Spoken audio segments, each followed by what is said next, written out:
पास device. Uncle M ammonia पर परीक्षण कर रहे हैं। जुगनू भाई हाइड्रोजन पर परीक्षण कर रहा है। जुगनू हाइड्रोजन की सीसी लेकर अंकल एम के पास जाता है और कहता है, अंकल एम, मुझे ऐसा क्यों लग रहा है जैसे आज हम दोनों टाइम पास कर रहे हैं? नहीं, मुझे तो ऐसा नहीं लग रहा, पर तुम्हें ऐसा क्यों लग रहा है?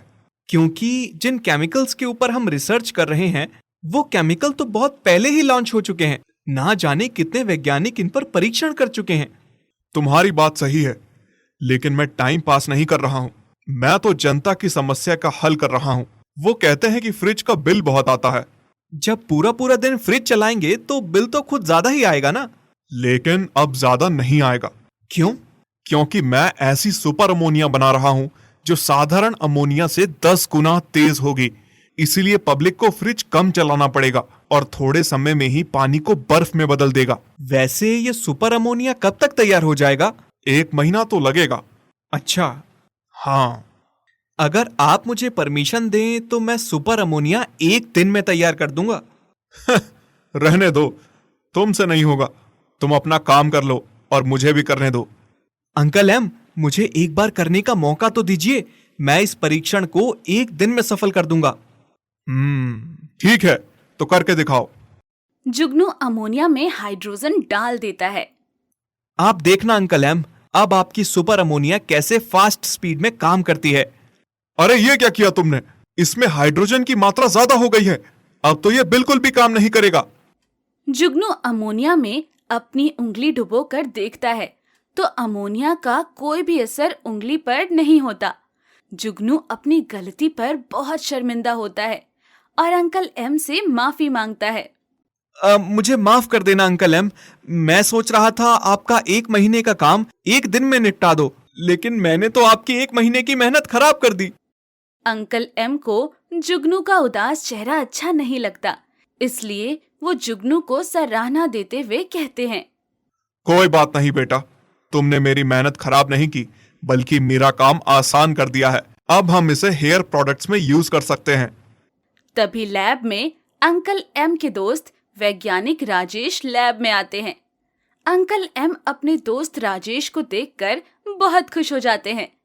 अंकल एम राजेश की बहुत खातिरदारी करते हैं। अंकल एम राजेश से पूछते हैं, अब तुम किसी केमिकल पर परीक्षण कर रहे हो? अरे नहीं यार, अब मैं किसी भी केमिकल पर परीक्षण नहीं कर रहा। अब तो मैं तेरे पास आया हूँ कुछ दिनों के लिए।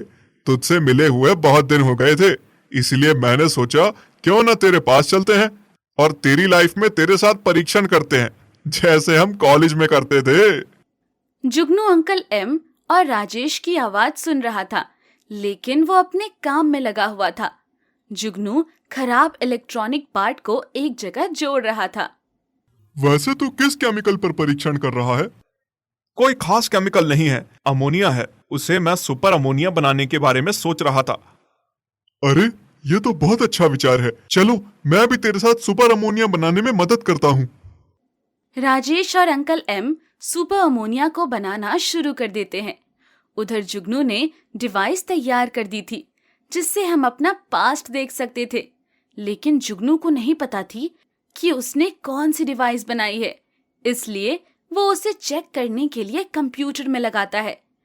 जुगनू कंप्यूटर ऑन करके डिवाइस पर अपना हाथ रख देता है तो कंप्यूटर उसका पास्ट दिखाने लगता है। अरे, ये डिवाइस तो बहुत कमाल की बन गई है। वैसे तो ऐसा सोचा भी नहीं था। चलो अब डॉक्टर राजेश का पास्ट देख लिया जाए, क्योंकि अंकल एम के पास तो मैं हमेशा ही रहता हूँ। उनका देखने से तो कोई फायदा नहीं होगा। जुगनू डॉक्टर राजेश को बुलाता है और उसे डिवाइस पर हाथ रखने को कहता है। अंकल, इस डिवाइस पर आप हाथ रखें। राजेश डिवाइस पर हाथ रख देता है।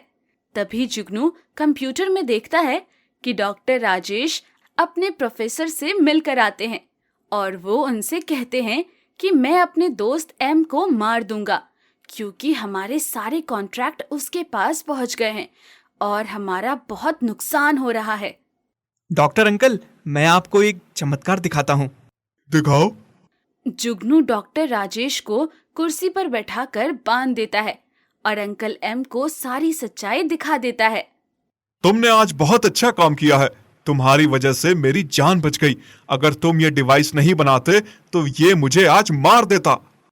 मेरे होते हुए कोई कुछ नहीं कर सकता आपको। अंकल एम जुगनू की बातें सुनकर बहुत खुश हो जाते हैं और डॉक्टर राजेश को लैब से बाहर निकाल देते हैं।